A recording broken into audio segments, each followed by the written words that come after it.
Contract paper অনুযায়ী আজ থেকে তুমি আমার বিয়ে করার রক্ষিতা। চিন্তা নেই তোমার, যা চাই তা তুমি পেয়ে যাবে। এখন সাইন করো। কথাটা বলে কন্ট্যাক্ট পেপারটা এগিয়ে দিল মিস্টার ইসহান।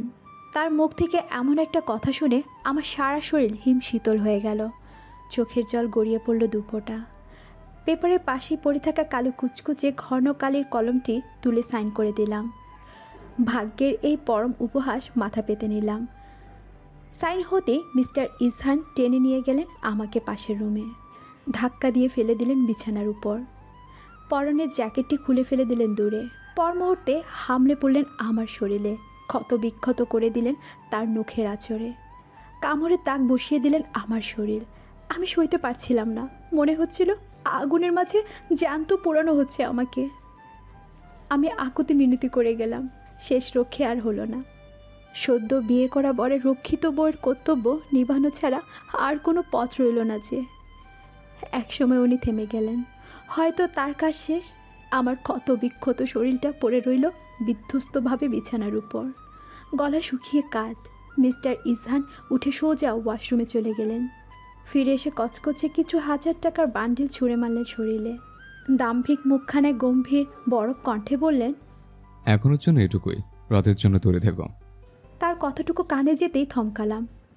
এই প্রথম কোনো পুরুষের স্পর্শ পেয়েছি আমার শরীরে, কিন্তু তা ভালোবাসার নয়, মরণ যন্ত্রণার।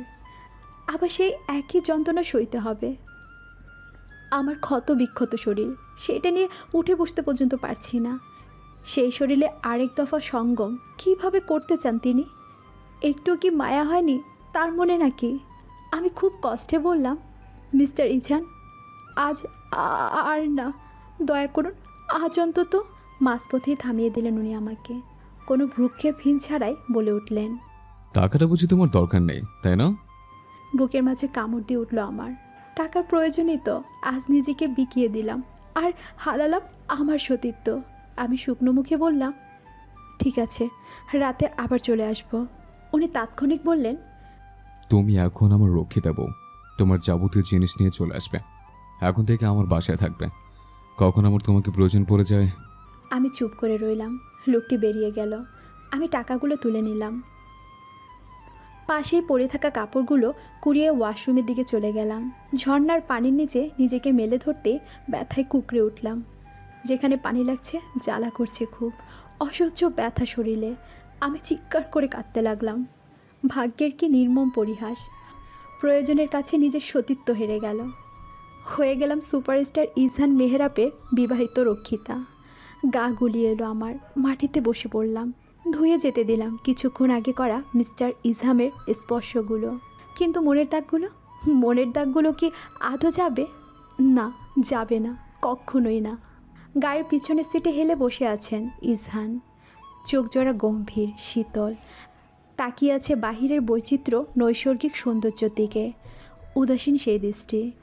আর তার ম্যানেজার অধিরাজ ইসহানকে এমন উদাস দেখে বলল, ইজহান, আমরা না হয় মিটিং ক্যান্সেল করে দিই।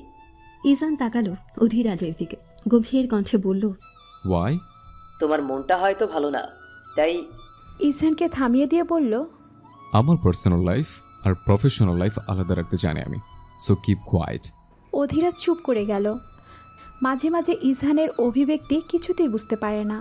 অল্প বয়সী ছেলেটি নিজের যোগ্যতার নাম যশ পাওয়ার সব কামিয়েছে। চলচ্চিত্রের জগৎ এক যুগ কাজ করে ছেড়ে দিয়ে আবার রাজনৈতিক কাজে জড়িয়ে গেছে প্রায় 1 বছর। অথচ তার নামে কোনো ব্যাড রেকর্ড নেই। এমন একটা গম্ভীর মানুষ, সে কিনা নিজের বাবার ঘনিষ্ঠ ছোটবেলার বন্ধুর মেয়েকে বিয়ে করে রক্ষিতা করতে পারে। কই, ওর ক্যারেক্টারে মেইলি কোনো দাগ নেই। তাহলে কেন করলো সায়ন এমন? শুধুই কি টাকার জন্য, নাকি পিছনে রয়েছে অন্য কোনো রহস্য? দিন ফুরিয়ে রাত হতে লাগলো। ঝিরিঝিরি বৃষ্টি পৃথিবীর বুকে ভাসিয়ে দিতে লাগলো। ভাসিয়ে গেল আমার বুকের ভিতরটাও। আইসিইউর সামনে দাঁড়িয়ে আছি। আমার বাবা আজিজুল হক একসময় বিশিষ্ট শিল্পপতি ছিলেন, অথচ আজ ওনার আইসিইউর খরচ বহন করতেই হিমশিম খাচ্ছি। হুট করে বাবা কিভাবে যেন দেউলিয়া হয়ে গেলেন, তা সহ্য করতে না পেরে স্টপ করলেন। আর এখন বিছানায় শয্যাশায়ী। ছোট শ্বাস বেরিয়ে এলো আমার ভিতর থেকে। তখনই ফোনের রিংটং তীক্ষ্ণ আওয়াজ তুলল। ভেজা চোখে হাতের মুঠোয় থাকা ফোনটি তুলতেই জল করে উঠল মিস্টার ইজহানের নাম। আমি গলা ফুলিয়ে শ্বাস নিলাম, চোখের জলটুকু মুছে ফেলে ফোনটা তুলে নিলাম। একটা ঠান্ডা গম্ভীর গলা আমার কানের পর্দায় ধাক্কা দিয়ে গেল। শরীরের মাঝে কেমন একটা অদ্ভুত অনুভূতি হলো। ইজহান বললেন, ওয়ার আর ইউ শ্যামা? আমি শুকনো ঢোক গিললাম, ঠোঁট ভাঁজ করে বললাম, আসছি। মধ্যরাতে ওয়াশরুমের ভিতর থেকে পানির কলকল শব্দ ভেসে আসছে। কিছুক্ষণের মাঝেই ওয়াশরুমের দরজা ঠেলে বের হলেন মিস্টার ইজহান মেহরাব জহরান। তাকে দেখে আমার ভিতরটা তীব্র বৃতৃষ্ণায় নাড়া দিয়ে উঠল। কিছুক্ষণ আগের দেওয়া তার মরণ যন্ত্রণা এখন রয়েছে আমার শরীরে।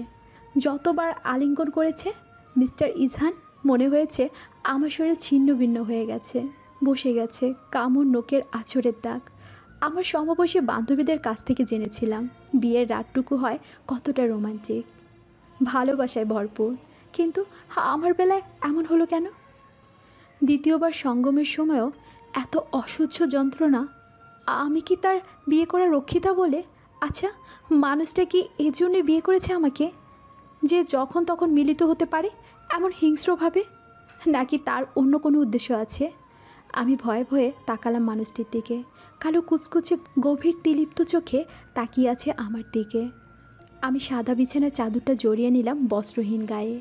মিস্টার ইজহান এগিয়ে এলেন তার নগ্ন পায়ে। ভেজা শরীরে বিন্দু বিন্দু পানি, নিদারুণ লাগছে।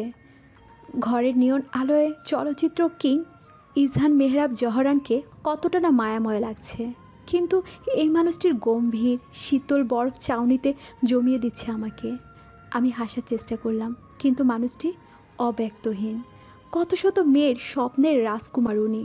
সুঠাম দেহের বাদামি রঙটি নিয়ন আলোয় মারাত্মক সুন্দর লাগছে। উনি এগিয়ে এলেন, আমার মুখোমুখি বসলেন। চোখে চোখ মিলে দৃষ্টি মিলিত হলো। তার চোখ মুখ কিছুই বোঝার ক্ষমতা নেই আমার। মুখ ফুটে কিছু বলার সাহস পাচ্ছি না। আমার ভাবনার মাঝে ছেদ ফেলে।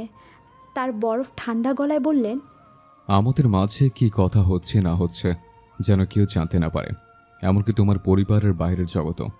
আমি মাথা নত করে ফেললাম। পরিবারকে কিভাবে জানাবে? একটা মাত্র ছোট বোন, আর বাবাই তো আমার সব। বাবা লড়াই করছে আইসিইউর বেডে, বোনকে ফেলে রেখেছি হোস্টেলে। এই ছন্নছাড়া জীবনে কাকেই বা কী বলবো আমি? তবুও মাথা নাড়ালাম, কেউ জানবে না। মানুষটার যেন বিশ্বাস হচ্ছে না আমার কথা। তীক্ষ্ণ দৃষ্টি মেলে চেপে ধরলেন আমার গাল তার শক্ত সুঠামো হাতে। আমি কুঁকড়ে উঠলাম তার করা হঠাৎ আঘাতে। মুহূর্তে চোখ ভর্তি হলো জলে। মিস্টার ইজহান হিসিয়ে বললেন, আর কেউ যদি জানতে পারে না, শেষ করে দেব তোমাকে, তোমার বাবাকে আর তোমার বোনকে। মাইন্ডেড। আমি ভয়ে এবার ছিটিয়ে গেলাম। ঘন ঘন মাথা নাড়িয়ে স্বর্গতক্তির মতো বললাম, কেউ জানবে না, আমি কাউকে বলবো না। গুড। পর মুহূর্তে গম্ভীর শীতল কণ্ঠে বললেন মিস্টার ইজহান, এবং দামি আলমারি থেকে কাপড় বের করে বড় বড় পা ফেলে চলে গেলেন জোরে দরজা বন্ধ করে। আমি তার যাওয়ার পানে চেয়ে রইলাম স্থির দৃষ্টিতে। ক্লান্ত শ্রান্ত শরীরটা এলিয়ে দিলাম বিছানায়। চোখ দুটি উপরে চলন্ত ফ্যানটির দিকে নিবদ্ধ করলাম। ভাবতে লাগলাম আমার জীবনের সুখের দিনগুলোর কথা। সুখ তো চলেই গিয়েছিল আমার জীবন থেকে এক যুগ আগে, কিন্তু গত 6টি মাস পুরোপুরি ভেঙে গুঁড়িয়ে দিল আমাকে। ছোট শ্বাস বেরিয়ে এলো আমার ভেতর থেকে। আলিশান লাশময়ী ঘরটির নরম তুলতুলে বিছানায় শুয়ে চোখ পাতা ভারী হয়ে এলো। চট করে নেমে এলো ঘুম। পাড়ি জমালাম স্বপ্নের রাজ্যে। তীব্র একটি আওয়াজে ঘুম ভাঙল আমার। বেডসাইডে রাখা মুঠোফোনটি তুলতেই ওপাশ থেকে আমার বস ম্যানেজিং এডিটর শান্তনু ফ্যাসফ্যাস করে উঠলেন, এই শ্যামা, কোথায় তুমি? এখনো লাপাতা? চাকরি করার ইচ্ছা আছে নাকি? হ্যাঁ, ঘুম ছুটিনি তখনও আমার। ম্যানেজিং এডিটরের কথা ধরপড় করে উঠে বসলাম। আমতা আমতা করে বললাম, না মানে স্যার, আমি এক্ষুনি আসছি। ওপাশ থেকে বললেন তখন শান্তনু, অফিসে নয়, ডিরেক্ট কলেজ গেটে পৌঁছাও। আজ মিস্টার ইজহান শেখ আসবেন, বক্তব্য রাখবেন। গো। আমি মিস্টার ইজহানের নাম শুনে থমকে গেলাম। পাশ ফিরে দেখলাম উনি নেই। সেই যে রাতে বেরিয়ে গিয়েছিল উনি আর ফিরেনি। আমি ওপাশের মানুষটিকে বললাম, জি স্যার, আমি আসছি বলে কলটুকু কেটে নেমে পড়লাম বিছানা থেকে। তড়িহিড়ি করে তৈরি হয়ে বেরিয়ে যাব। তখনই মিস্টার ইজহানের কেয়ারটেকার ডেকে উঠল। ম্যাডাম স্যার বলেছেন নাস্তা করে যেতে। আমার বড্ড তাড়াহুড়ো ছিল। এরই মাঝে কেয়ারটেকার নিপার কথা শুনে চমকে তাকালাম। মিস্টার ইজহান আমাকে খেয়ে যেতে বলেছেন? এত কেয়ার! গত 2 দিনের ব্যবহার এতটা ভিন্ন? আমি শুকনো মুখে হাসলাম, বললাম বাইরে খেয়ে নেব। বলে আবারও পা বাড়াতে নিপার কণ্ঠ চওড়া হলো। ম্যাডাম স্যার আপনাকে না খাইয়া ছাড়তে নিষেধ করেছে, নয়তো কাজে বের হতে দিতে বারণ করেছে। আমি বিস্ময়ে বিমূঢ়। বলে কি, খাবার না খেলে বের হতে দিবে না? আমার বড্ড তাড়াহুড়ো। এরই মাঝে আবারও ফোনটা বেজে উঠল। আমি কথা না বাড়িয়ে চটপট করে খাবার ভর্তি টেবিল থেকে জুসটুকু তুলে এক চুমুকে শেষ করে দিলাম। জুসের টেস্টই পছন্দ হলো না আমার, কেমন ঝাঁঝালো। আমি আর সেদিকে পাত্তা দিলাম না। এক ছুটে বের হলাম কলেজ গেটের উদ্দেশ্যে। ইজান নির্লিপ্তভাবে বসে আছে গাড়ির মাঝে। গাড়ি চলে এসেছে প্রায় গন্তব্যে। ঠিক তখনই রাস্তার ধারে শ্যামাকে দেখে বড্ড উদাসীন হয়ে পড়ে ইজান। পরক্ষণে এক রাশ রাগ দলা পাকিয়ে মাথায় চলে গেল। ড্রাইভারকে গম্ভীর শীতল কণ্ঠে আদেশ করে বলল, তোমাদের ম্যাডামের উপর চালিয়ে দাও গাড়ি। উপস্থিত গাড়িতে সবাই থমকে গেল। ততক্ষণে ড্রাইভার স্পিড বাড়িয়ে দিল। ঠিক সেই মুহূর্তেই অধীরাজ চেঁচিয়ে উঠে বলল, ম্যাডাম যেন ব্যথা না পায় কবির। গাড়িটা ঠিক শ্যামার মুখোমুখি হতেই একদম ছিটকে গেল কিছুটা দূরে। উদাসীন দৃষ্টিতে তাকিয়ে দেখল ইজান। পাবলিশিং তাকিয়ে আছে তার দিকে, ঠোঁটে বাঁকা হাসি। লাইভ চলছিল। চ্যানেল 20 থেকে রিপোর্টার হিসেবে এসেছি আমি কথা বলছিলাম, ছোট মাইক্রোফোন হাতে আমার। ক্যামেরা ধরেছিল জাহিদ। ঠিক তখন দূর থেকে একটা গাড়ি সাঁ করে এসে দাঁড়ালো আমার সামনে। আমার ভয়ে আত্মা কেঁপে উঠল। আমি ফ্যাল করে চেয়ে রইলাম গাড়িটির দিকে। বুঝতে বাকি নেই এই কাজটি মিস্টার ইজহানের। কিন্তু কেন করলেন এমন? নিজের চিন্তায় বালু ঠেলে সামলে নিলাম লাইফটি। মুখের মাঝে হাসির রেখা টেনে বললাম, আপনারা দেখতে পারলেন চারিদিকে উত্তেজনা। সবাই অধীর আগ্রহ নিয়ে বসে আছে মিস্টার ইজহানের দর্শকের জন্য। ইতিমধ্যে তিনিও উপস্থিত। ইজহানের শীতল দৃষ্টি এখনও মেপে নিচ্ছে আমার শরীর। ঠিক সেই মুহূর্তে তার ব্ল্যাক BMW কারটি থেকে নেমে এলো ইজহান। পরনে সাদা জামা, কালো প্যান্ট, প্রতিবারের মতো নিউ অ্যান্ড ক্লিন।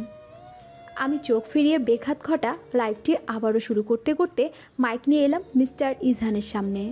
উনি তার সুচলো ঠোঁটে হাসি ফুটালেন।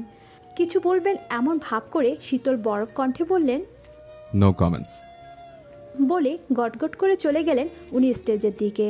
রাগে পিত্তি জ্বলে উঠল আমার। পরপর করা দুটো অপমান সহ্য হলো না। কিছুই যখন বলবি না তো এমন কেন করলি? আর আমার লাইফটাই বা নষ্ট করার মানে কি? আমি ছোট শ্বাস ছাড়লাম। মিস্টার ইজহানের সাথে কথা বলার জন্য পথ খুঁজে যাচ্ছি। উনি কি মেরে টেরে ফেলতে চায় নাকি আমাকে? বিয়ে করে রক্ষিত করতে পারেন উনি, কিন্তু আমার কাছে বেঘাত ঘটনার অধিকার তার নেই। আমি রাগে ফুঁসতে লাগলাম। ঠিক তখনই উঠে গেলেন তিনি বক্তব্য দিতে। আসসালামু আলাইকুম। সকল প্রশংসা আল্লাহর জন্য। কেমন আছেন আপনারা? মাঠ ভর্তি মানুষদের সরগম একসাথে চেঁচিয়ে উঠল ভালো বলে। মিস্টার ইজহান হাসলেন। কালো কুচকুচে ঘন পলক চোখ দিয়ে দূরে দাঁড়িয়ে থাকা আমার দিকে এক দৃষ্টি নিক্ষেপ করলেন। সেই দৃষ্টিতে কিছু একটা ছিল, যেন ধ্বংস করে দিচ্ছে যেন। তাকিয়ে থাকা গেল না তার দিকে।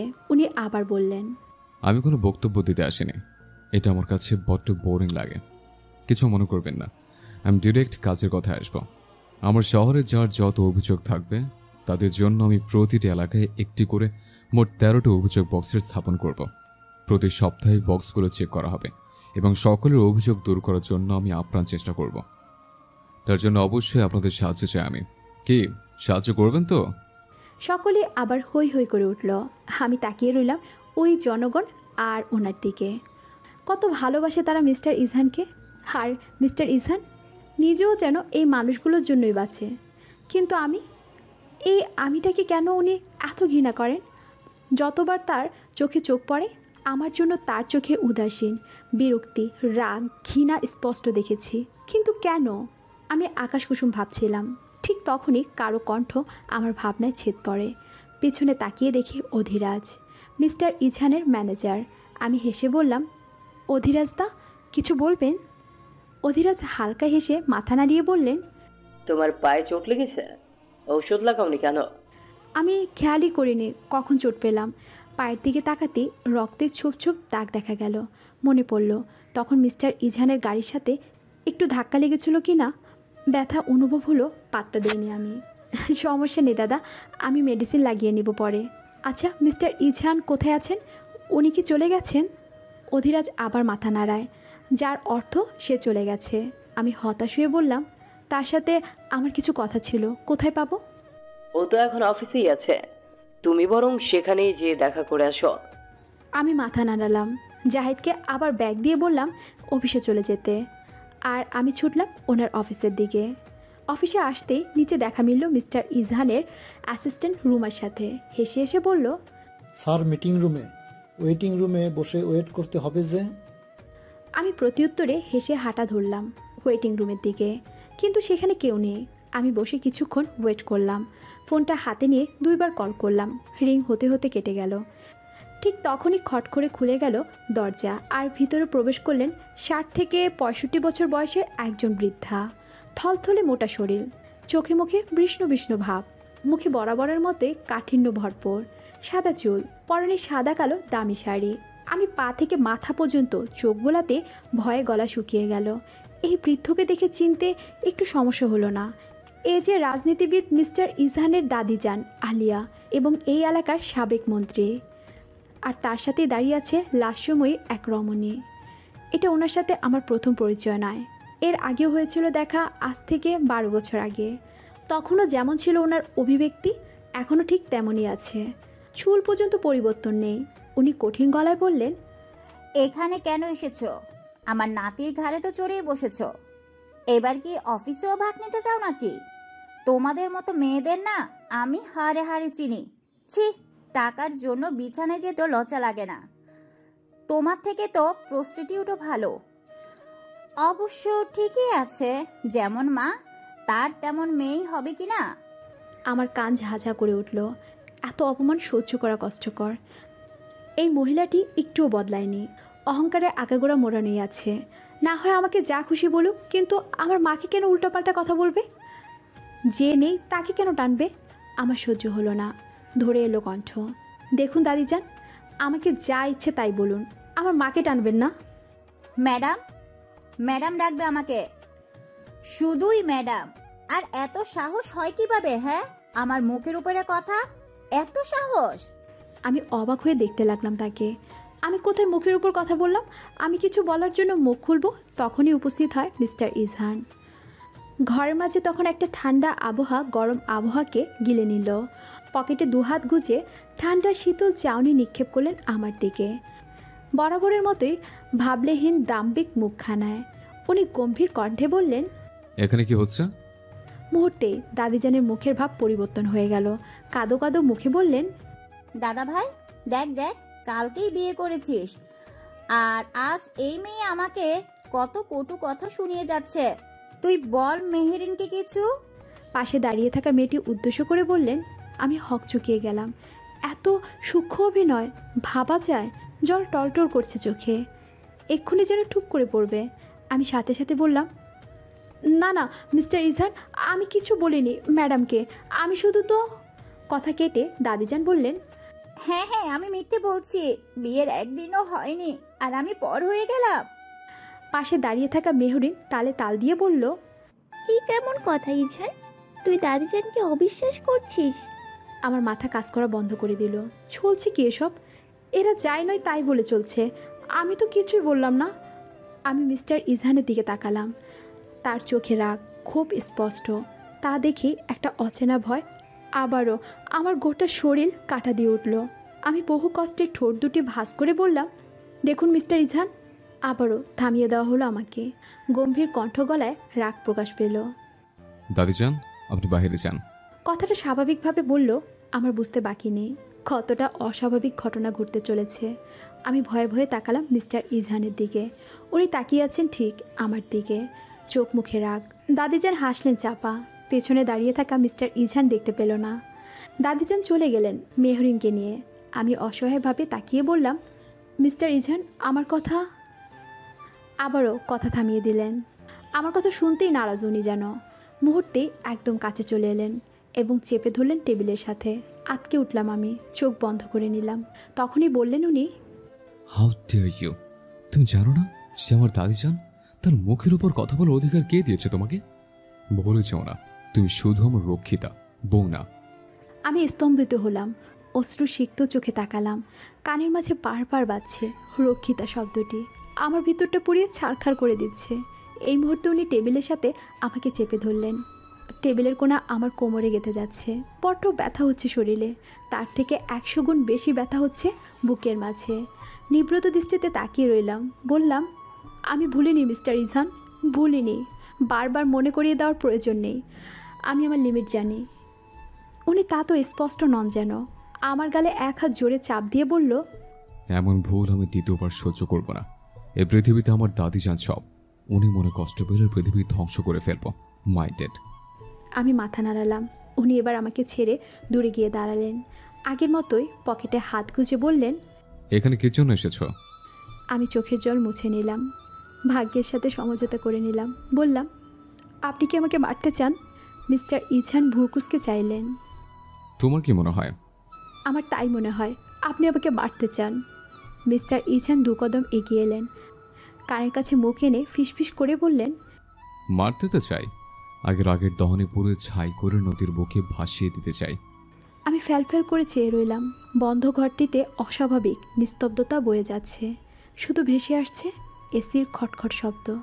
পুঙ্খানুপুঙ্খ নীরবতা আমার গায়ে কাঁপিয়ে তুলছে। আমি কাপা কণ্ঠে বললাম, আপনার আপনার মতলবটা কি? কী চান আমার কাছে? পর মুহূর্তে গম্ভীর হয়ে রাগান্বিত কণ্ঠে বললেন, গেট লস্ট। কথাটা খানিকটা ঝরেই বললেন উনি, যার ফলে চমকে উঠলাম আমি। মনের কথাগুলো টুপ করে গিলে নিলাম। এক পলক ছোড়া দৃষ্টিতে তাকিয়ে দেখে নিলাম অতি সুদর্শন লোকটিকে। তারপর বেরিয়ে পড়লাম নিজের গন্তব্যে। শুধু শুধু লোকটার সামনে মাথা মেরে লাভ নেই, উনি যা বুঝেন তাই করবেন। আমি দীর্ঘশ্বাস ফেললাম। কোমরের পাশটা ভালোই চোট লেগেছে, বড্ড জ্বালা হচ্ছে। আমি আর সেদিকে পাত্তা না দিয়ে একটা সিএনজি ডেকে চলে গেলাম অফিসে। ভেতরে ঢুকেই জাহিদ ছুটে এলো, কণ্ঠে তার উৎকণ্ঠা। বইনা, কই তুই? খুশি সংবাদ আছে রে। আমরা এতদিন ধরে যে মাফিয়া গ্যাংটার খোঁজ নিচ্ছিলাম, আজ তা সাফল্য পেতে চলেছে। আমার বিষণ্ণ মনটা এবার একটু খুশি ছোঁয়া পেল। হেসে বললাম, তো চল ভাই, কাজে লেগে পড়ি। তা কোথায় আসছেন তারা? বোট ক্লাব আজ রাত 10টায়। গোপন তথ্য জেনেছি, আজ নাকি তারা কজন নারীকে নিলামে তুলবে। দেশের নামি দামি লোকেরাও থাকবে এখানে, তবে খুব সচেতনভাবে করতে হবে কাজটুকু। নারীকে নিলামে তুলবে শুনে মনটা আবার বিষিয়ে উঠল। দেশ স্বাধীন আমাদের ঠিকই, কিন্তু নারীর স্বাধীনতা নেই। এই লোকদের মুখোশ উন্মোচন তো করেই ছাড়বো আমি। কাল সকালের হেডলাইন হবে এরা।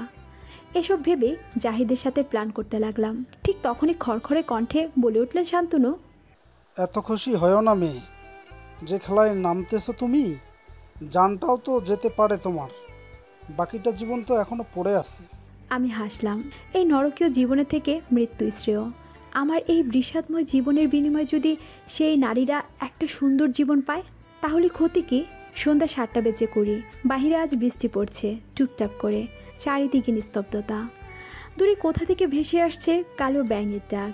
শহর তখন ঝাঁপিয়ে নেমেছে অন্ধকার। রাস্তার স্ট্রিট লাইটের হলদে আলোয় দেখা যাচ্ছে বৃষ্টির ফোঁটা, তার সাথে দাপিয়ে নামছে থেকে থেকে স্ব শীতল বাতাস।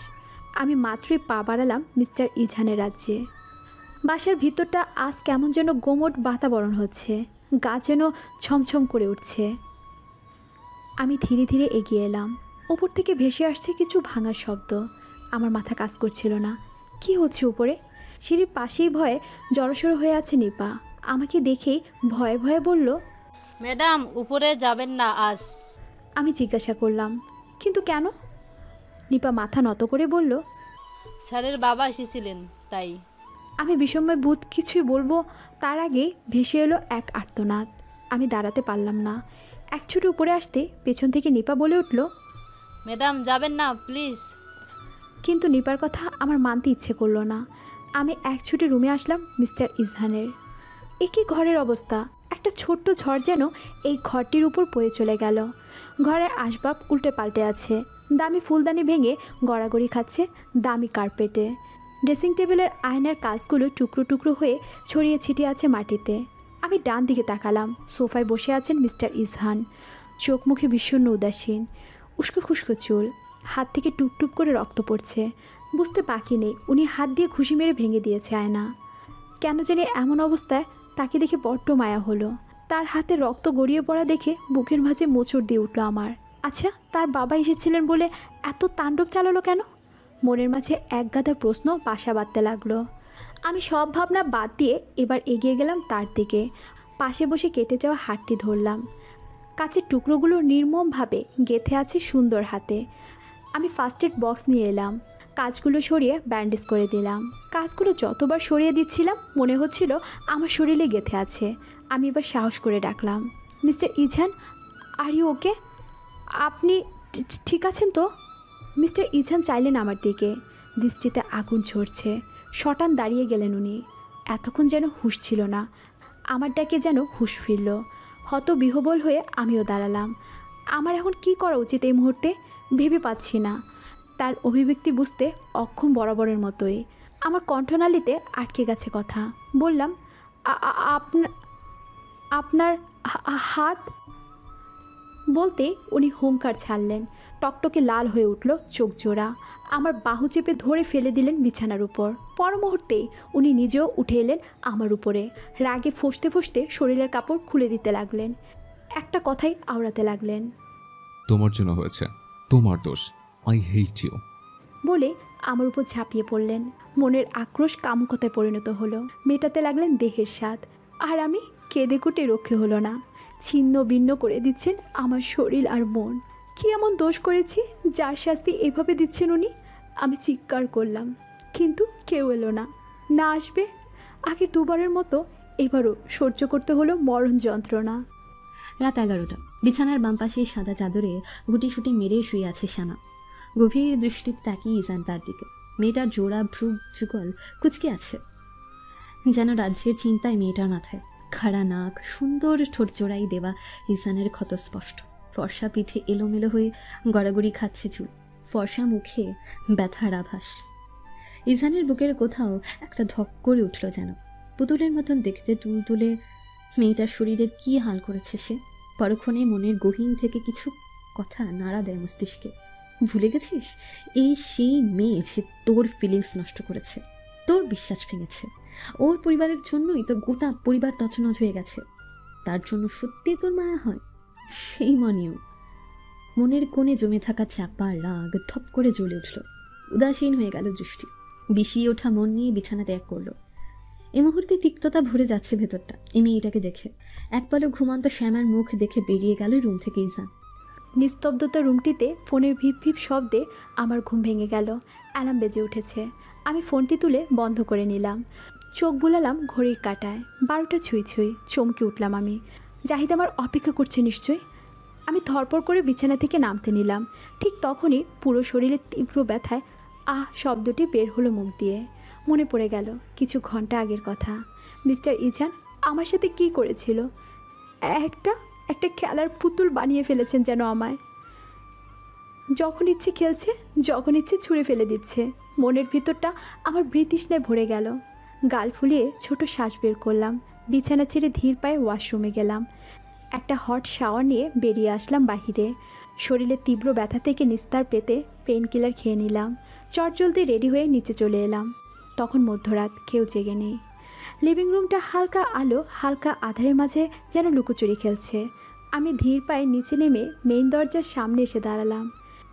গেট খুলব তখনই ফক ফক করে উঠল আলোয়। খানিকটা চমকে গেলাম। পিছন থেকে ভেসে এলো ঠান্ডা একটা কণ্ঠ। এত রাতে কোথায় যাওয়া হচ্ছে? আমি পেছনে তাকিয়ে স্বাভাবিকভাবেই ঠোঁট ভাঁজ করে বললাম, কাজ আছে। মিস্টার ইজান যেন আমার কথাতে সন্তুষ্ট নন। ভ্রুকুসকে বিরক্তিমাখা চোখে চেয়ে আছেন আমার দিকে। আমি পূর্ণ দৃষ্টি মিলে দেখলাম মানুষটিকে। শরীরে দামি টি শার্ট আর ট্রাউজার। বরাবরের মতোই ভীষণ উদাসীন, অনুভূতি শূন্য মুখ করে বসে আছে সোফার উপরে। টেবিলের উপর ছড়িয়ে আছে ফাইল। হয়তো কাজ করছিলেন। আমাকে বললেন, এত রাতে মেয়ে মানুষের আবার কিসের কাজ? এবার বিরক্ত হবার পালা যেন আমার। আমি সোজা সাপটা বললাম, মেয়ে মানুষ বলে কি কাজ থাকতে পারে না নাকি? উনি ভাবনাহীনভাবে গম্ভীর ঠান্ডা কণ্ঠে বললেন, অবশ্যই থাকে, যারা রাতের পরী হয়। আই থিঙ্ক তুমি তা নাও। আমি তো অবাক। কি বলছেন উনি?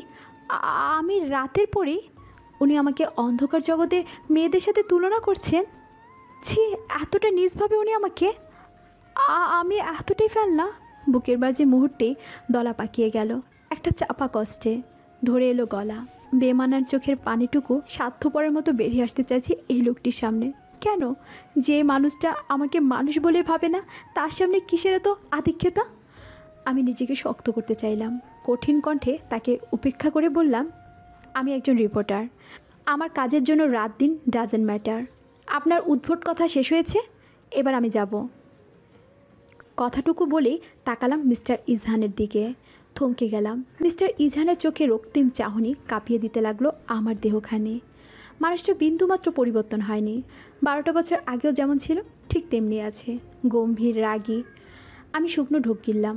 এক প্রকার পালিয়ে বেরিয়ে যেতে চাইলাম, কিন্তু আটকে গেলাম। একটা ঠান্ডা বলিষ্ঠ হাত পিছন থেকে হ্যাঁচকা টান মেরে তার দিকে ঘুরিয়ে ফেলল। বাহুর উপর হাতের বল প্রয়োগ করে চেপে ধরল।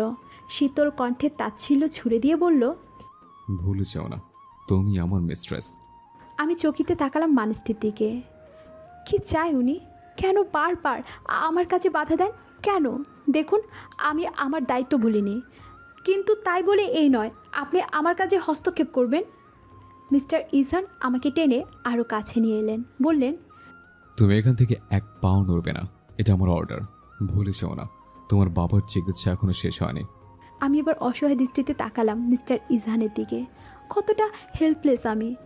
একজনের বাধা দাসী হয়ে জীবন পার করতে হচ্ছে। বিয়ের 2 দিন পার হলো না, সম্পর্কটা গলার কাটার মতো বিচ্ছে। কি করব আমি? কি করার আছে? তখনই ওনার গর্জন শোনা গেল। রুমে যাও। আমি বাধ্য মেয়ের মতো চলে গেলাম উপরে। রাগে দুঃখে জোরে দরজা লাগিয়ে দিলাম।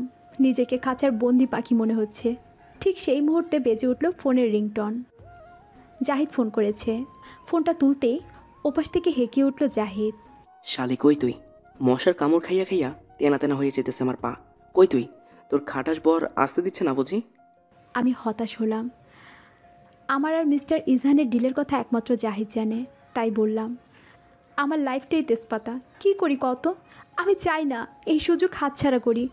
এই মাফিয়ার গ্যাং লিডারকে এখন পর্যন্ত কেউ দেখেনি, আর আজ এত বড় সুযোগ পেয়ে এই ব্যাটার জন্য হাতছাড়া হচ্ছে। আমার কথা শুনে জাহিদ খানিকক্ষণ চুপ থেকে ষড়যন্ত্র করার মতো বলল, এক কাজ কর, তোর বেলকনি দিয়ে নেমে পড়, আমি গাড়ি নিয়ে রেডি থাকবো। আমি অমত করলাম না, এটাই একমাত্র রাস্তা। আমি ফোন কেটে রুমের দরজাটা ভালো করে লাগিয়ে নেমে পড়লাম বেলকনি দিয়ে। বাহিরে তখন ঠান্ডা আবহাওয়া বইছে।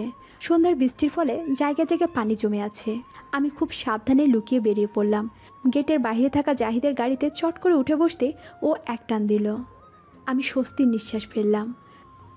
আর এদিকে পাশে বেলকনিতে দাঁড়িয়ে সে আমার করার সবটুকু কাজ দেখছে ইজহান। শরীরের মাঝে ক্রোধ দাপিয়ে বেড়াচ্ছে। সে আমাকে অন্য কোনো ছেলের সাথে এইভাবে লুকিয়ে বের হতে দেখে মাথা নষ্ট হয়ে যাচ্ছে ইজহানের। এক দৃষ্টিতে তাকিয়ে আছে গাড়িটা যতক্ষণ না চোখের আড়াল হয়। হাত দুটো মুষ্টিবদ্ধ, যেন শ্যামাকে পেলেই এক্ষুনি ধ্বংস করে দেয় তার রাগের দহনে। কেন শুনে না শ্যামা তার কথা? 12 বছর আগেও এই মেয়েটি ছিল উড়নচণ্ডী, আর এখনও।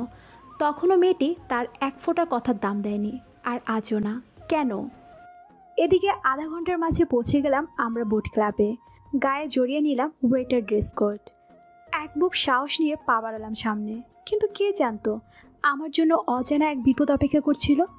লাল নীল নিলয় আলোয় বোট ক্লাবকে এক লাশময়ী রমণীর সাথে তুলনা করতে ইচ্ছে করছে আমার। চারিদিকে নানান বয়সী নারী পুরুষ, বড় বড় সেলিব্রিটি, রাজনৈতিক শিল্পপতিদের ভরপুর। কেউ ডান্স করছে, কেউ পাশের সোফা সেট দখল করেছে, আবার কেউ ড্রিঙ্কিং সাইডে বসে তাদের জুটি নিয়ে। এক পলক চোখ বুলিয়ে নিলাম আমি। পার্টি মাত্রই যেন শুরু। পার্টির মধ্যমণি এখনও আসেনি মনে হচ্ছে। আমি আরেকবার চোখ বুলালাম। তখনই জাহিদ কানে কানে বলল, কাজে লেগে পড় দোস্ত। আমি মাথা নাড়ালাম। দুজন দুদিকে চলে গেলাম। এখানে অবশ্য মাস্ক ছাড়া কেউ নেই। এটি একটি মাস্ক পার্টি কিনা? সকলেই নিজের সুন্দর সুন্দর ড্রেসের সাথে মিলিয়ে মাস্ক পরে আছে। আমি আর জাহিদ ট্রে হাতে দুদিকে চলে গেলাম।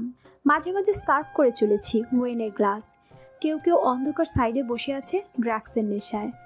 আমি একটু সেই সাইডে গেলাম। লুকানো ক্যামেরা দিয়ে ফটাফট তুলে নিলাম ছবি। এরই মাঝে একটি জনপ্রিয় মুখ দেখা মিলল। চলচ্চিত্রের নতুন মুখ। চৈত্রী বসে আছে এক সাইডে, হাতে সিগারেট, বড় বড় ধোঁয়া ছেড়ে তার বয়সী কিছু বন্ধুদের সাথে বসে আছে।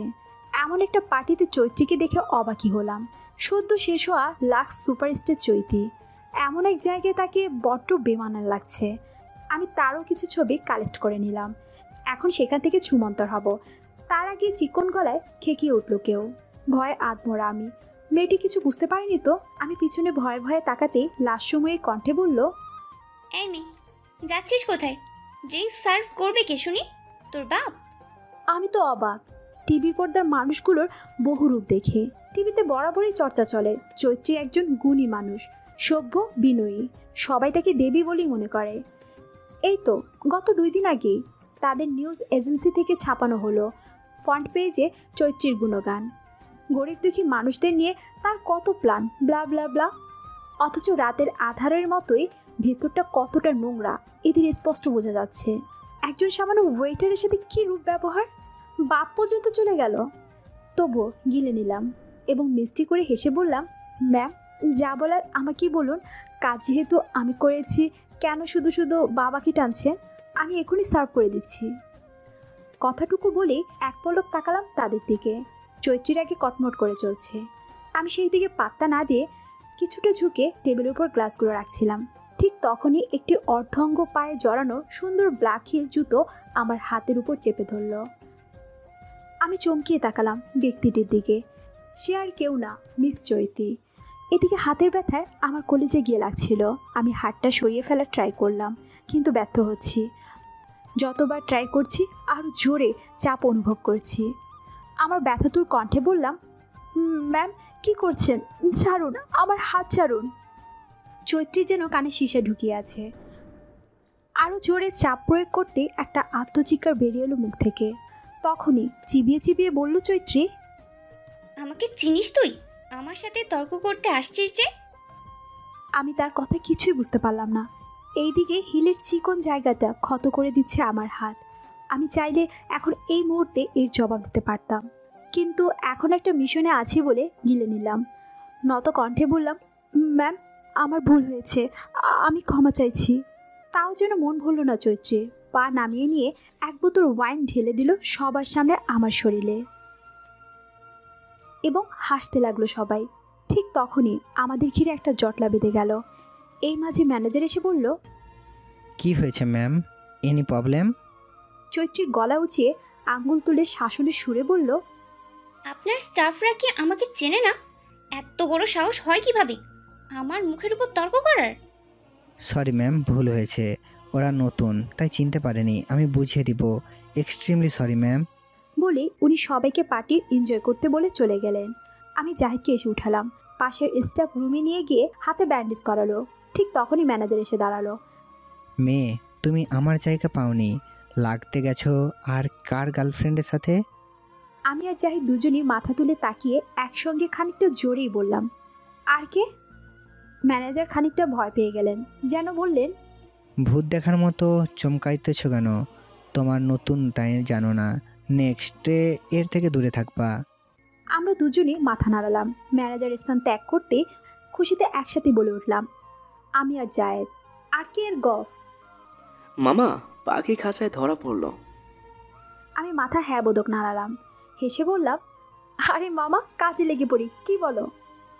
জাহিদ ঘন ঘন মাথা নেড়ে বলল, তা তো অবশ্যই, কিন্তু হে যাওয়ার আগে 2 বোতল মাইরা দিমো। আমিও হেসে বললাম, তা আবার বলতে। এরপর দুজনে কাজে লেগে পড়লাম। আমি ঘুরে ফিরে চৈত্রীকে ফলো করতে লাগলাম। ঠিক তখনই সরগরম শুরু হলো। আমি সেই দিকে দেখতেই একটা অপরিচিত মুখ ভেসে উঠল। চোখ আমার ছানা বড়া। এই যে আর কেউ না, মিস্টার ইসহান। আমি শুকনো ঢোক গিললাম।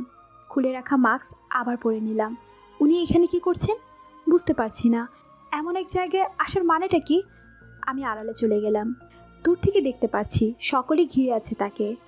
তখনই কেউ একজন বড় গলায় বলল, ওয়েলকাম মিস্টার ইজহান।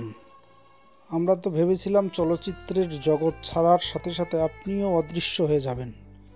যাক, এসেছেন, বড্ড খুশি হলাম। বলে লোকটা জড়িয়ে ধরল মিস্টার ইজহানকে। মিস্টার ইজহানের মুখে তখন অদ্ভুত রকমের হাসি। বললেন, আপনি ইনভাইট করলেন আর আমি না এসে পারি? লোকটি মাথা নেড়ে সম্মতি দিল। বলল, চলুন বসা যাক। দুজনই দূরের সোফা সেটে বসে পড়ল। আমি সেই দিকে লক্ষ্য করে আবারও মন দিলাম চৈত্রের দিকে। এ কি, চৈত্র উধাও? ঠিক তখনই চোখ গেল লিফটের দিকে। স্বচ্ছ কাজের ওপারে থাকা রমণী উপরে উঠে যাচ্ছে। আমি দেরি করলাম না, পিছু নিলাম তার এবং উঠে গেলাম 13 তলায়। চৈত্রী একটা রুমে এসে ঢুকে গেল নক না করে। আমিও আশেপাশে দেখে নিয়ে ভিতরে ঢুকে গেলাম, কিন্তু ভিতরটা ভীষণ অন্ধকার। কিন্তু দুটি কণ্ঠস্বর ভেসে আসতে আমি থমকে গেলাম। একটা পূর্ব পরিচিত কণ্ঠ। ধক করে উঠল বুকের ভিতরটা। কণ্ঠের মালিককে দেখার অদম্য ইচ্ছে গিলে ফেলতে না পেরে সেই দিকে চলে গেলাম। ঠিক 2টো রুম পরেই পেয়ে গেলাম কাঙ্ক্ষিত মানুষদের। আমি কাছাকাছি যেতেই চমকে গেলাম। একটি লোকের কোলের উপর বসে আছে চৈত্রী, গালের উপর কিস করছে ছোট ছোট। আদুরি কণ্ঠে বলে উঠল তখন, রিত, আমরা বিয়ে কবে করব বলো তো? তখনই উত্তর দিল রিত। খুব জলদি জানেমান। লোকটির ফেস দেখা যাচ্ছে না এখনো, কিন্তু আমার কেন যেন মনে হচ্ছে এই আওয়াজ, এই কণ্ঠ আমার চেনা। কণ্ঠটি শুনে বুকের মাঝে মোচড় দিয়ে উঠল আমার। এ কি সেই ব্যক্তি যার সাথে আমার সম্পর্ক ছিল? আমি ভাবতেই গায়ের ভিতর ঠান্ডা বাতাস বয়ে গেল। গরমের মাঝেও ঠান্ডা অনুভব করলাম। ক্যামেরা হাতে কাপা পায়ে এগিয়ে গেলাম আমি। খোপ খোপ একটা সেলফের আড়ালে দাঁড়িয়ে খোপের মাছ দিয়ে দেখার চেষ্টা করলাম লোকটির মুখ। ঠিক সেই মুহূর্তেই লোকটি তাকালো এই দিকে। লম্বাটে মুখ, ছিমছাম গড়নের সুন্দর যুবক। দেখেই আমার বুকের ভিতরটা কেঁপে উঠল। এত বছর পর আমার প্রাক্তন আমার সামনে, যাকে কিনা এত খুঁজেছি, অথচ এই ব্যক্তিটি মাফিয়া গ্রুপের লিডার। আমার গলা শুকিয়ে এলো। 7 দরিয়ার পানি খেলো যেন আমার তৃষ্ণা মিটবে না। তখনই আমার মনে হলো এখানে আমার আসার কারণ। রিদওয়ান খানের ছবি তুলে নিলাম। তখনই করে ফেললাম সব থেকে বড় ভুল। ক্যামেরার ফ্ল্যাশ বন্ধ করতে ভুলে গিয়েছিলাম আমি, যার জন্য ছবি তুলতেই তা জ্বলজ্বল করে উঠল। চকিতে দুজনই তাকালো আমার দিকে। চোখাচোখি হলো খোপের এপার ওপার থাকা দুজন ব্যক্তির নয়ন। হবাদ দৃষ্টিতে রিত তাকিয়ে আছে অশ্রুসিক্ত চোখ দুটোতে। রিতের বুকের মাঝে কেমন অস্থিরতা কাজ করতে শুরু করলো। সে কে ওখানে বলে ওঠে। আসার আগে আমি দৌড় লাগালাম বাহিরের দিকে। কান্না আর আটকাতে পারলাম না, ঝরে পড়তে লাগলো ঝর্ণার মতো। আমার শরীর ভেঙে আসছিল, শরীরের ভার ছেড়ে দিচ্ছিলাম প্রায়। পেছন থেকে ভেসে আসে কিছু লোকের কণ্ঠ, দৌড়িয়ে আসছে আমার দিকে। আমি প্রাণপণ ছুটতে চেষ্টা করেও পারছি না, মনে হচ্ছে যে কোনো সময় লুটিয়ে পড়বো মাটিতে। ঠিক তখনই 2টো বলিষ্ঠ হাত আমাকে আগলে নিল তার বুকের মাঝে এবং বেরিয়ে এলো বোট ক্লাব থেকে এবং গাড়ি ভিতরে ঢুকিয়ে স্টার্ট করলো এবং চলতে লাগলো। আমি তখনও জানি না কে আমাকে বাঁচালো, কে নিয়ে যাচ্ছে, কোথায় নিয়ে যাচ্ছে। আমি শুধু হু হু করে কাঁদছি। স্কুলের দিনগুলো মনে পড়ছে চোখের সামনে, মনে পড়ছে আমার প্রথম প্রেমের কথা। মুখ চেপে কেঁদেই যাচ্ছি। কিছুক্ষণ সেভাবে কাঁদার পর বুঝতে পারছি আবারও সেই বলিষ্ঠ হাত আমাকে স্পর্শ করেছে। তার শরীরে পুরুষালী গন্ধে ভরে গেছে গাড়ির ভিতরটা। এই নরম স্পর্শে আমি হুঁশে ফিরলাম। চমকে তাকালাম পাশে, চোখ কপালে উঠে গেল আমার। আমার পাশে আর কেউ না, মিস্টার ইজহান স্থির দৃষ্টিতে তাকিয়ে আছেন আমার দিকে। আমি কিছুক্ষণ কিছুই বলতে পারলাম না, গম্ভীর দাম্ভিকপূর্ণ মুখটির দিকে তাকিয়ে রইলাম। মিস্টার ইজহান আমার দিকে একটি রুমাল এগিয়ে দিলেন, ঠান্ডা গম্ভীর কণ্ঠে বললেন, আমাকে দেখা শেষ হলে চোখ মুখ মুছে ফেলো। এত ন্যাকাম আমার পছন্দ না। কেমন হয়েছে যেভাবে কেঁদে যাচ্ছ? আমি ধাক্কার মতো খেলাম কিছুটা লোকের কথায়। চোখ মুখ মুছে ছোট শ্বাস ফেলে বললাম, কিছু না। মিস্টার ইজহান আর কিছু বললেন না। জানলা দিয়ে গভীর রাতে শহরটিতে দেখতে ব্যস্ত হয়ে পড়লাম। বরাবরের মতোই ভাবলেশীন তার মুখ। মাঝে মাঝে এই লোকটির অভিব্যক্তি বড্ড বুঝতে কষ্ট হয়। স্কুলের দিনের একটা কথা আবারও মাথা নাড়া দিল। তখন আমি ক্লাস 7-এ পড়ি আর তারা এইচএসসি পরীক্ষার্থী। তখন মিস্টার ইজহান ছিল বড্ড অন্যরকম, অগোছালো। তবে তার অভিব্যক্তি ছিল এখনের মতোই, ঠান্ডা, গম্ভীর, চুপচাপ। তার উপর উনি ছিলেন খুব ভালো একজন ছাত্র। ক্লাসের প্রতিটি স্যারের মুখে শোনা যেত তার গুণগান। কিন্তু ছেলেটি বড্ড অদ্ভুত ছিল, সব সময় মাথা ছিলে রাখত। এমন কম কেউই ছিল তার মাথায় চুল দেখেছে। এতে তাকে প্রশ্ন করলে তার ঠান্ডা গলায় বলতো, চুল ছাড়া বুঝি কেউ আমাকে চিনবে না? আর যদি আমার চুল এত সমস্যা হয় তাহলে দূরে থাকুন, এতে আমার কোনো কিছু যায় আসবে না।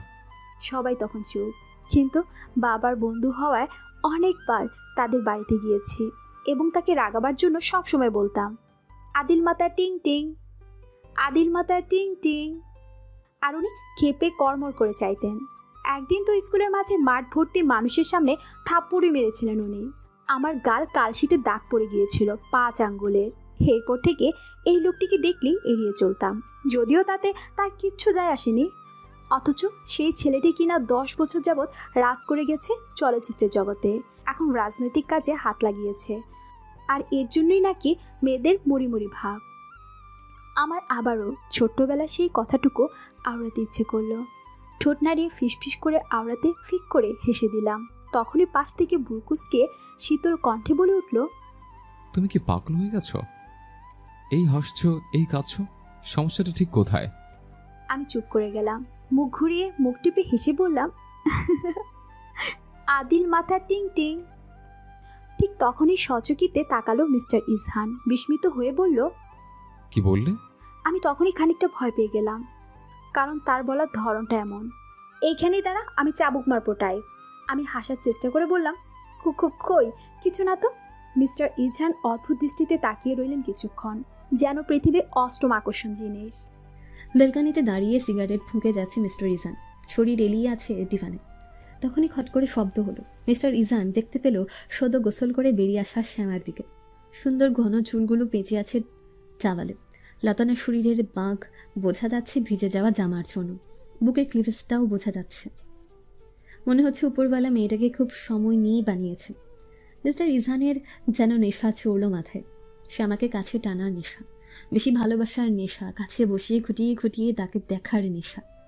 মিস্টার ইজহান বুঝতে পারছে এ সময় তার বড্ড পিপাসা পাচ্ছে। মরুভূমির মাঝে তৃষ্ণার্ত ব্যক্তি পিপাসা পাওয়ার যেমন ছটফট করে, ঠিক তেমন ছটফট করছে। তার এই মুহূর্তে শ্যামাকে চায়, ঠিক যেন শরীরের মাঝে ক্ষিপ্ত এক শয়তান জেগে উঠেছে। এমনটা হতো সেই 12 বছর আগে, যখন মেয়েটা ছোট ছোট হাত পা ফ্লোরে ছোটাছুটি করত। তখন মিস্টার ইজহানের মনে হতো এই মেয়েটার গুলুমুলু গাল টেনে আদর করে দিত। কিন্তু চাইলে কি সব হয়? সে পারতো না চাইলেও। বড্ড চাপা স্বভাবের সে, মুখ ফুটে কখনো কিছু বলতে পারতো না সে। মিস্টার ইজহান তীক্ষ্ণ চোখ জোড়া বুঝে নিল, মন মস্তিষ্কের সাথে লড়াই করতে না পেরে এগিয়ে গেল। শ্যামা তখন শুয়ে পড়েছে। শ্যামার ঘুমন্ত মুখটা দেখে মিস্টার ইজহানের মনে জেগে ওঠা শয়তান ধপ করেই নিভে গেল। শ্যামার মুখোমুখি বসে পড়ল মাটিতে, স্থির শীতল চাহনি দিয়ে তাকিয়ে রইল। কেটে যেতে লাগলো সময়, সেকেন্ড, মিনিট, ঘন্টা। ভোরে মিষ্টি আলো ফুটে উঠেছে। মিষ্টি রোদ যখন পড়ছে শ্যামার মুখের উপর, তখনই তৃপ্তির হাসি ফুটে ওঠে মিস্টার ইজহানের ঠোঁটে। কতটা মায়া এই চেহারে, কিন্তু পরক্ষণে গম্ভীর হয়ে ওঠে, বেরিয়ে গেল ঘর থেকে। পরের দিন সকালে নিউজ এজেন্সির জন্য বের হয়ে গেলাম এবং জাহিদ আর আমি মিলে রীতির ছবি পোস্ট করে দিলাম এবং খবরের কাগজ ফ্রন্ট পেজে ছাপা হলো। মাফিয়ারদের লিডার মিস্টার রেদওয়ান খান। আমরা দুজনই তখন শান্তির নিঃশ্বাস ছাড়লাম। তখনই হন্তদন্ত হয়ে আমাদের কেবিনে ঢুকলো শান্তনু। হাসি হাসি মুখে বলল, তোমরা জানো না তোমরা কত বড় কাজ করছো? পুলিশ কালকের পার্টি থেকে 19 জন মেয়ে উদ্ধার করেছে এবং ধরা পড়েছে অনেক মাদক ব্যবসায়ী, এবং তারা মামলাও খেয়েছে। গম্ভীর কণ্ঠে আবার বললেন, এতে তোমাদের জানের রিস্ক আছে। আমি আর জাহিদ চোখাচোখি করলাম, কিচ্ছু বুঝলাম না। আমরা তো পুলিশ খবর দেইনি। তাহলে কিভাবে কি হলো? এসব ভাবার মাঝে ফোনের রিং বেজে উঠল। ফোনের উপরে ভেসে উঠল মিস্টার হাজব্যান্ড নামটি। কিন্তু উনি হঠাৎ কল কেন করলেন বুঝতে পারছি না। তখনই মস্তিষ্কের স্নায়ুকোষ সতেজ হলো। কালকের পানিশমেন্ট দেওয়ার জন্য নয়তো? আমি ভয়ে ভয়ে রিসিভ করতে ওপাশ থেকে শোনা গেল মিস্টার ইজহানের ঠান্ডা শীতল কণ্ঠ। কোথায় তুমি? দুটো শব্দেই যেন জমে গেল শ্যামা। এত গরমের মাঝে অনুভব করলো তার শরীরের কাঁপ। এত ঠান্ডা গম্ভীর কণ্ঠ যে কারোরই হাড় কাঁপানোর জন্য যথেষ্ট। শ্যামা শুকনো ঢোকিল, বলল, আমি অফিসে। ওপাশ থেকে সঙ্গে সঙ্গে উত্তর এলো, বাড়ি এসো ইন 15 মিনিটস। শ্যামা ফোনের এপাশে কিংকর্তব্য বিমূঢ় হয়ে বসে রইল। ঠিক তখনই জাহিদ এসে বলল, কিরে মুখ এমন পাংশুটে বানিয়ে আছিস কেন? বেরিয়ে যেতে হবে রে। ঠিক আছে যা, চিন্তা করিস না, সামনে নেবো আমি এদিকটা। কিন্তু শান্তনু স্যার? জাহিদ আশ্বাস দিয়ে বলল। মেহুনা? ফিক করে হেসে দিল শ্যামা। জাহিদকে বিদায় জানিয়ে বেরিয়ে পড়ল বাসার উদ্দেশ্যে। এদিকে অনেকক্ষণ যাবৎ বসে আছে মিস্টার ইজহান। ঘরের নিয়ন আলো জ্বলছে। এইটুকু আলোতে ইজহানের মসৃণ মুখখানা দেখা যাচ্ছে। দৃষ্টি বাইরের সন্ধ্যা হয়ে আসা আকাশটার দিকে। বিক্ষিপ্ত মনে হাজারটা প্রশ্ন, রাগ, অভিমান পুষে আছে। ডান হাতের দু আগুনের ভাঁজে জ্বলন্ত সিগারেট ধরে আছে। কিছুক্ষণ পরপর পুড়ে নিচ্ছে নিজের ঠোঁটের ভাঁজে। তামাকে তীব্র গন্ধ বিষাদ করে দিচ্ছে ভেতরটা। একটা একটা ঘোরের মাঝে আছে যেন ইসান। ঠিক তখনই খট করে দরজাটা খুলে গেল ঘরের। গুটিসুটি পায়ে ভেতরে ঢুকলো শ্যামা। কপালের মাঝে দুটো ভাঁজ শ্যামার। অসময়ে মিস্টার ইজানের বাসায় থাকার তো কথা না। তাহলে সত্যি কি পানিশমেন্ট দিতে চান? শ্যামা কপালে এবার ঘাম বিন্দু বিন্দু জমতে লাগলো। সে ঠোঁট ভাঁজ করে বলল, মিস্টার ইজহান। ইজান পূর্ণ দৃষ্টি মেলে চাইল আলু থালু চুলের মেয়েটার দিকে। পরনে লাল টপ, নেভি জিন্স, গলায় ঝোলানো স্কার্ফ। সে বলল, বাড়ি এসো। শ্যামা বিনা বাক্যে বসে গেল। সূক্ষ্মভাবে তাকিয়ে রইল সামনের ব্যক্তিটার অভিব্যক্তি বুঝতে, কিন্তু ব্যর্থ বরাবরের মতোই। ঠান্ডা গম্ভীর তার দৃষ্টি। শ্যামা লক্ষ্য করল এই যুবকটাকে এই মুহূর্তে ভীষণ সুন্দর লাগছে। তার তাকেই থাকতে ইচ্ছে করছে। তবে কি শ্যামা তাকে ভালোবাসতে শুরু করেছে? মিস্টার ইজান যখন চলচ্চিত্রের সাথে যুক্ত ছিল, সবার মতোই সেও তাকে বড্ড পছন্দ করত। কিন্তু ভাগ্য আজ তার বউকে ওরফে রক্ষিতা বানিয়ে দিয়েছে। যত যাই হোক, লোকটা তার বর, কিন্তু লোকটা তাকে একটা বাড়ির জন্য কি সধর্মিনী মেনেছে? শ্যামা অনুভব করলো এবার তার বুকের কোণে তীব্র ব্যথা করছে। নিজেকে সামলে লোকটাকে সরাসরি জিজ্ঞেস করলো, আপনি কি আমাকে পানিশমেন্ট দিতে রেখেছেন? মিস্টার ইজান শ্যামার পা থেকে মাথা পর্যন্ত এক নজর চোখ বুলিয়ে উঠে দাঁড়ালো। অর্ধেক সিগারেট খাওয়া অংশটা মাটিতে ফেলে মারিয়ে ফেলল। জ্বলন্ত সিগারেট ধপ করেই নিভে গেল যেন। পাশের টেবিল থেকে একটা ওয়াইনের গ্লাস তুলে চুমুক দিয়ে এগিয়ে এলো শ্যামার কাছে। বলল, তোমার কি মনে হয়? শ্যামা ভয়ে চোখ ছোট ছোট হয়ে এলো। বলল, দেখুন, আমার কাজটি এমন, যখন তখন যেখানে সেখানে যেতে হয়। আপনি আমাকে তা নিয়ে বাধা দিতে পারেন না। ইজান বাঁকা হাসল। বলল, তোমার কি তাই ধারণা? শ্যামা চুপ করে গেল। অবশ্যই সে কখনোই পারবে না মিস্টার ইজানের সাথে। সে ক্ষমতা তার নিয়ে আজ তার বাবা যাই অবস্থা, নয়তো মিস্টার ইজানের মুখ পর্যন্ত দেখত না সে। শ্যামা আবার ভাবলো, মিস্টার ইজান কি কোনো প্রকার রাগ তার প্রতি? শুধুই কি রাতে বাইরের যাওয়ার জন্যই উনি রেগে, নাকি তার পেছনে আমাকে অপছন্দ ঘৃণা করার কারণ? তবে শ্যামা বুঝতেই পারছে না মিস্টার ইজান কেন তাকে অপমান করেন। শ্যামা উল্টে প্রশ্ন করল, আপনি কি কোনো কারণে অসন্তুষ্ট আমার উপরে? মিস্টার ইজান থেমে গেলেন যেন কিছুক্ষণ। পর মুহূর্তে আরও কাছে এগিয়ে এলো শ্যামার দিকে। শ্যামা বসেছিল, এভাবে এগিয়ে আসতে দেখে দাঁড়িয়ে গেল। মিস্টার ইজান যত এগিয়ে আসছে ততই টিপটিপ করে বেজে চলছে হৃৎপিণ্ড। একসময় থেমে গেল শ্যামা। পেছনে মিস্টার ইজানের নরম তুলতুলি বিছানা। মিস্টার ইজান তখন মুখোমুখি দাঁড়িয়ে গেল শ্যামার। হাতের ওয়াইনের গ্লাসটা ঢেলে দিল শ্যামার গালে, ঠোঁটে, ঘাড়ে। শ্যামা চমকে উঠল একেবারে। কণ্ঠ তখন বড্ড কাঁপছে। শ্যামা বুঝে না কেন ইজানের সামনে এলেই তার কণ্ঠ কাঁপে, কথা বলা বন্ধ হয়ে যায়, দলা পাকিয়ে বসে থাকে গলার মধ্যে। শ্যামা বলল, এ কি করছেন মিস্টার ইজান? মিস্টার ইজান ভাবলেশীন, ঠান্ডা তার দৃষ্টি। শ্যামার গা হিম করে উঠল। কেমন অদ্ভুতভাবে একটা হাসি দিয়ে গালে হাত ছোঁয়ালো শ্যামার। গায়ে লোম দাঁড়িয়ে গেল। শ্যামা নিভু নিভু চোখে চেয়ে আছে। মিস্টার ইজান তখন অল্প আওয়াজে বলল, আগে চেষ্টা করি, তারপর না হয় বুঝবো আমি সন্তুষ্ট নাকি অসন্তুষ্ট। শ্যামা অবাক দৃষ্টিতে চেয়ে রইল মিস্টার ইজানের কথায়। কিছু বুঝে ওঠার আগেই ধাক্কা দিলেন। তাল সামলাতে না পেরে বিছানায় পড়ে গেল শ্যামা। মুখ দিয়ে কিছু বলবে তার আগেই মিস্টার ইজান তার হাত মুখ পেতে দিল শ্যামার গলার স্কার্ফ দিয়ে। শ্যামা চোখ বড় বড় করে তাকিয়ে রইল মিস্টার ইজানের দিকে। ইজান বাঁকা হাসছে। মনে হচ্ছে ইজান রূপী কোনো দৈত্য এই মুহূর্তে হামলে পড়েছে শ্যামার উপর। পরনের কাপড় টেনে টেনে খুলে মাটিতে ফেলে দিচ্ছে। হিংস্র হায়না যেমন খাবার পেলে ছিঁড়ে ছিঁড়ে খায়, মিস্টার ইজান এখন তাই করছে। শ্যামা চিৎকার করতে চাইছে, বলতে চাইছে, আমাকে ছেড়ে দিন, আমি আর পাচ্ছি না। কিন্তু কোনো শব্দ বের করতে পারছে না সে। বের হচ্ছে শুধু গোঙানির চাপা আওয়াজ আর চোখের জল। কিছুক্ষণ আগের ঘটনা। মিস্টার ইজান তার অফিস কেবিনে বসেছিল। ঠিক তখনই তার ইনস্টাতে একটা মেসেজ আসে। এই মেসেজ দাদাকে সে চেনে। এ আর কেউ না, তারই বন্ধু। ঠিক বন্ধু বললে ভুল হবে, বিশ্বাসঘাতক বন্ধু রিদওয়ান খান। বরাবরের মতোই সে মনে করিয়ে দেয় তার ভালোবাসার মানুষটাকে সে কিভাবে কেড়ে নিয়েছিল। আজও তাই করেছে। লিখেছে, আমার জানে জিগার দোস্ত, কেমন আছিস? জানিস আমি শ্যামাকে পেয়ে গেছি। খুব শীঘ্রই আমার বুকে থাকবে সে। মনে আছে সেদিনের কথা? স্কুলের শেষ দিনটিতে আমাকে কিভাবে শ্যামা চুমু খেয়েছিল? এবার আমিও খাবো সেভাবেই চুমু, তার পুরো শরীরে। আর তুই তখন দেখেই গিয়েছিস এবারও দেখেই যাবি, তোর দ্বারা কিছুই হবার নয় বাছা। এ জন্মে শ্যামা কিন্তু আমার। মেসেজটা পড়েই মাথা গরম হয়ে যায় ইজানের। সেদিনটা সে কিভাবে ভুলবে? সেদিনটা সে কখনোই ভুলতে পারবে না। চোখের সামনে এখনো ভাসে যেন মিস্টার ইসানের। দুটো ছেলে মেয়ে একটা ক্লাসে ঢুকে গেল, পরক্ষণেই বন্ধ হয়ে গেল দরজা। এটুকু দেখে ইজানের মাথায় আকাশ ভেঙে পড়ে। এক মুহূর্ত দেরি না করে চলে আসে বাসায়। পছন্দের গিটারটা ভেঙে ফেলে দামি আসবাব। ঝনঝন করে গুঞ্জন হয় পুরো রুমে।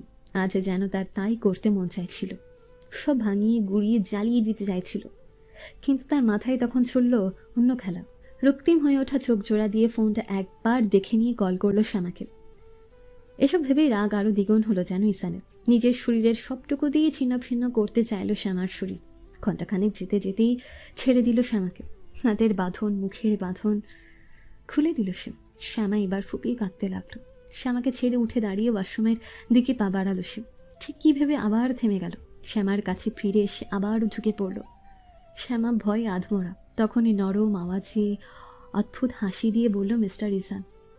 এখন আমি সন্তুষ্ট, তা বলতে পারি। শ্যামা স্তম্ভিত হয়ে গেল। মিস্টার ইজানের কথাগুলো বারবার কানে বাজতে লাগলো। সে এবার সন্তুষ্ট। শ্যামার মনে এবার প্রশ্ন উঠে দিল, মিস্টার ইজানের কি তাহলে শারীরিক চাহিদাটাই সব? মিস্টার ইজান দরজাটা সশব্দে বন্ধ করে চলে গেলেন। সে রাতে উনি ফিরলেন না। শ্যামার শরীরের ব্যথায় জ্বর এসে গেল। কিছুটা খাবার খেয়ে ওষুধ খেলো এবং ঘুমানোর জন্য বিছানায় যেতেই ওর ফোনটা একটা মেসেজ এলো। এত রাতে কি মেসেজ করেছে ভেবে কৌতূহলে ফোনটা হাতে তুলে নিল। একটা আননোন নাম্বার থেকে একটা মেসেজ এসেছে। ফোন স্ক্রল করতেই জল করে উঠল। আই লাভ ইউ জান, সি ইউ সুন। শ্যামা থমকালো। এমন একটা মেসেজ তাকে কে পাঠালো ভেবে কাহিন করে উঠল। কিছুক্ষণ ভাবতে ঠোঁট দুটো নেড়ে ভয়ে মাথা কণ্ঠে উচ্চারণ করল, রিত। সকালের মিষ্টি রোদের ছোঁয়ায় ঘুম ভেঙে যায় শ্যামার। চোখ পিটপিট করে তাকায় এদিক ওদিক। মিস্টার ইজান নেই। পরক্ষণে মনে পড়ে কাল রাতের সব কথাটুকু। তিক্ততায় বিষিয়ে উঠল মন। মনের সাথে লড়াই করে হতাশার শ্বাস ছেড়ে নেমে পড়ল বিছানা থেকে। রেডি হয়ে বেরিয়ে গেল নতুন এক সূচনার পেছনে। নিউজ এজেন্সি পৌঁছতে জাহিদ হেসে বলল, মামা এই কাগজটা দেখ, আমাদের শান্তনু স্যার খুঁজে এনেছে। শ্যামা কাগজটা হাতে নিল। তারপর হো হো করে হেসে উঠল। গাল ব্যথা করার উপক্রম যেন। শ্যামা জোরে জোরে বলল, পাত্রী চাই সুন্দর দেখতে, যেন ক্যাটরিনা কাইফ হয়। বডি ফিগার দীপিকা পাড়ুকোন, লম্বায় কারিনা কাপুর, হাসলে যেন টোল পড়ে। এতটুকু তার যেন চলে, কিন্তু এরপরে ছেলেটার ছবি দেখে হাসতে হাসতে গড়িয়ে পড়ল চেয়ার থেকে। লোকটা পেটে, মাথায় মোটা চওড়া টাক, এক হাত পিঠ বেরিয়ে, বয়সে 60 বা 65 হবে। এমন স্বাদ দেখে হো হো করে হেসে উঠল আবার। শ্যামার্থ চোখেই জল। বলল, শান্তনু স্যার এই প্রাণীদের কই থেকে আমদানি করে রে? মানে এগুলো কোন কোন নিউজ? এগুলো পড়ে পাঠকদের না গালি খাইতে হয়। তখনই জাহিদ দুহাত তুলে বলে, আমি তো একদমই চাই এই শান্তনু কালী খাক, খাটাইসটা বেটা। বলে দুজন আবার হেসে উঠল। তখন পেছন থেকে সতর্কভাবে কেসে উঠল শান্তনু। তাকে দেখেই চমকে গেল দুজনে এবং চাপা হেসে ক্যাবলাকান্তের মতন বলল দুজনে, স্যার আপনি? শান্তনু চশমার পেছনে লুকানো চোখ দুটো দিয়ে শুরু করে চাইল। থমথমে কণ্ঠে বলল, মজা করা যদি শেষ হয় কাজে লেগে পড়েন। এই কদিন তো কোনো কাজ আপনারা তেমন করেননি। যদি কাজের বদলে মজাই করতে ইচ্ছে হয় তাহলে কোনো কমেডি শোতে জয়েন হন। আমিও বরং হাফ ছেড়ে বাছি, যত সব আবাঙ্গাল।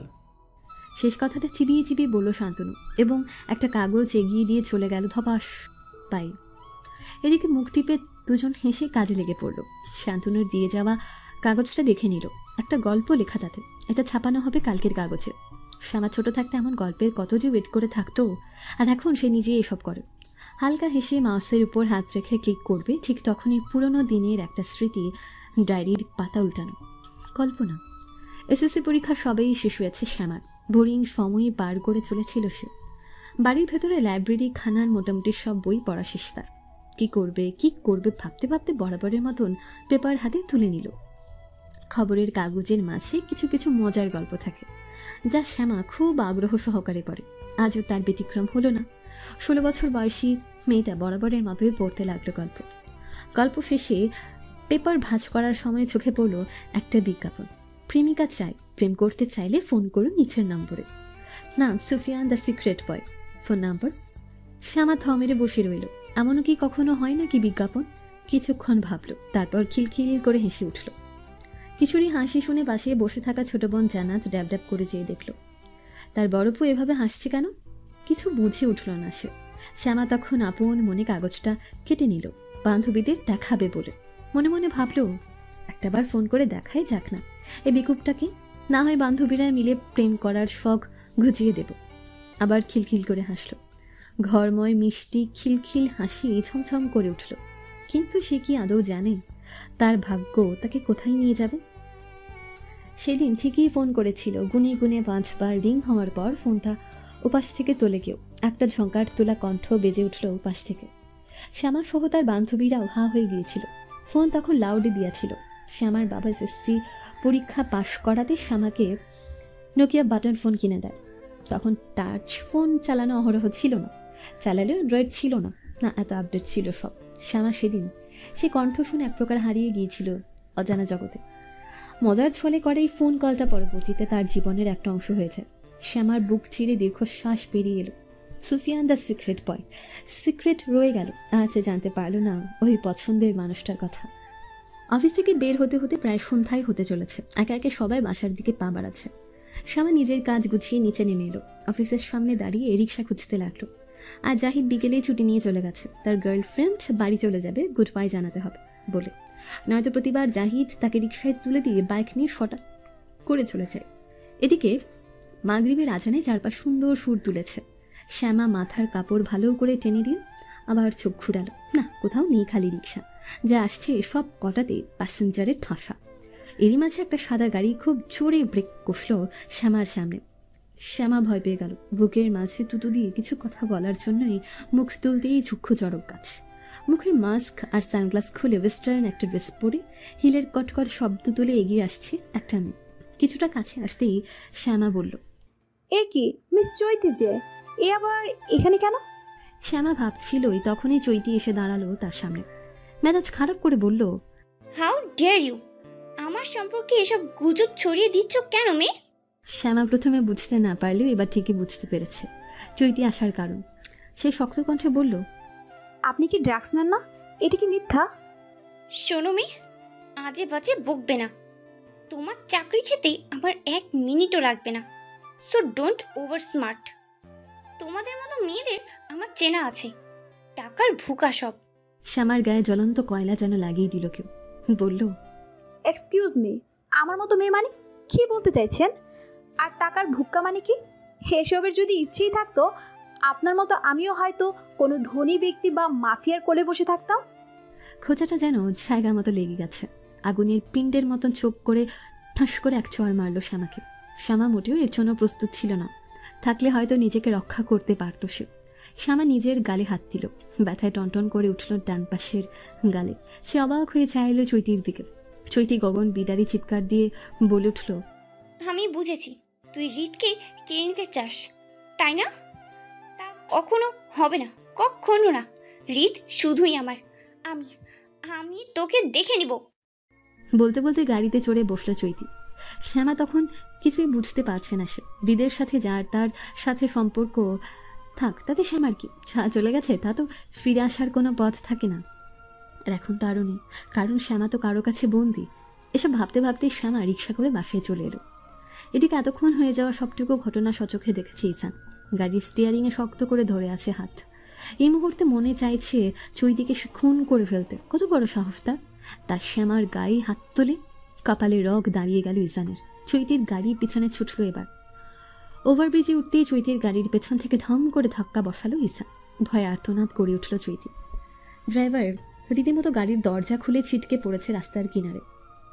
ইজান রাগে হতবুদ্ধি। আরেক ধাক্কায় একেবারে গাড়ি চলে যায় রেলিংয়ের সিমেন্ট ভেঙে অর্ধেক বাইরে। চৈতি তখন একাই ভেতরে বসে। কপাল নাক ফেটে রক্ত ঝরছে।